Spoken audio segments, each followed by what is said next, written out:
N ഷംസീറിനെതിരായ Vellappally നടേശന്റെ പ്രസ്താവന വർഗീയമെന്ന് പറയാൻ വിസമ്മതിച്ച എം വി ഗോവിന്ദൻ.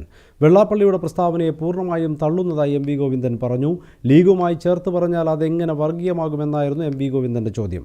കണ്ണൂരിൽ മാധ്യമങ്ങളോട് സംസാരിക്കുകയായിരുന്നു CPM സംസ്ഥാന സെക്രട്ടറി. CPM സംസ്ഥാന കമ്മിറ്റി അംഗമായ എൻ ഷംസീർ ആരാണെന്ന് തീരുമാനിക്കേണ്ടത് വെള്ളാപ്പള്ളി നടേശനല്ലെന്ന് CPM സംസ്ഥാന സെക്രട്ടറി എം വി ഗോവിന്ദൻ പറഞ്ഞു. ഷംസീർ ലീഗാണെന്ന് വെള്ളാപ്പള്ളി പറയുന്നത് ശരിയായ നിലപാടല്ല. ഷംസീർ ആരാണ് എന്ന് തീരുമാനിക്കേണ്ടത് വെള്ളാപ്പള്ളി നടേശനല്ലല്ലോ. വെള്ളാപ്പള്ളി നടേശൻ ഇപ്പോൾ പറഞ്ഞിട്ടുള്ള, അതായത് ഷംസീർ ലീഗാണ്, ലീഗ് പറയും പോലെയാണ് പറയുന്നത് എന്നൊക്കെ പറയുന്നതൊക്കെ ശരിയായ രീതിയിലുള്ള ഒരു നിലപാടേ അല്ല. ഞങ്ങൾ ആ നിലപാടിനോടൊപ്പം യോജിക്കുന്നില്ല. തെറ്റായ നിലപാടാണ്. CPMന്റെ സംസ്ഥാന കമ്മിറ്റി മെമ്പർ എങ്ങനെയാണ് ലീഗ് എന്നുള്ള പ്രയോഗത്തിലൂടെ പിടിക്കാൻ പോകുന്നത് എന്നുള്ളത് അദ്ദേഹമാണ് ആലോചിക്കേണ്ടത്. ഞങ്ങളെ സംബന്ധിച്ചിടത്തോളം ആ നിലപാടിനോട് യോജിക്കുന്നില്ല. വെള്ളാപ്പള്ളിയുടേത് വർഗീയ നിലപാടാണോ എന്ന മാധ്യമപ്രവർത്തകരുടെ ചോദ്യത്തിന് ആലോചിച്ചു പറയാം എന്നായിരുന്നു എം വി ഗോവിന്ദന്റെ മറുപടി.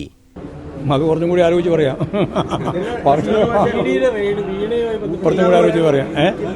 വെള്ളാപ്പള്ളി നടേശൻ ഷംസീറിനെതിരെ പറഞ്ഞത് വർഗീയമല്ല, ലീഗിനെയാണ് പറഞ്ഞത്.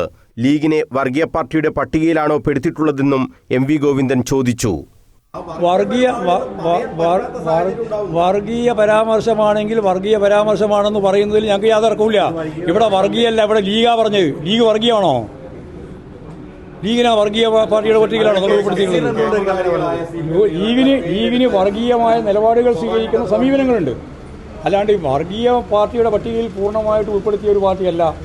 BJPയുടെയും EDയുടെയും കൂടെയാണ് സംസ്ഥാനത്ത് കോൺഗ്രസ് എന്ന് തെളിയിക്കുകയാണ് അവരുടെ നിലപാടുകൾ. ഇവരെല്ലാം ചേർന്നാണ് EDയുടെ നീക്കങ്ങൾ ആസൂത്രണം ചെയ്യുന്നത്.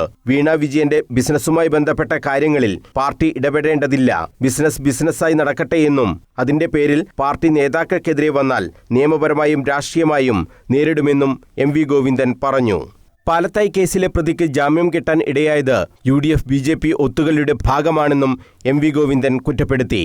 കണ്ണൂരിൽ മാധ്യമങ്ങളോട് സംസാരിക്കുകയായിരുന്നു M V Govindan. News bureau, Kannur.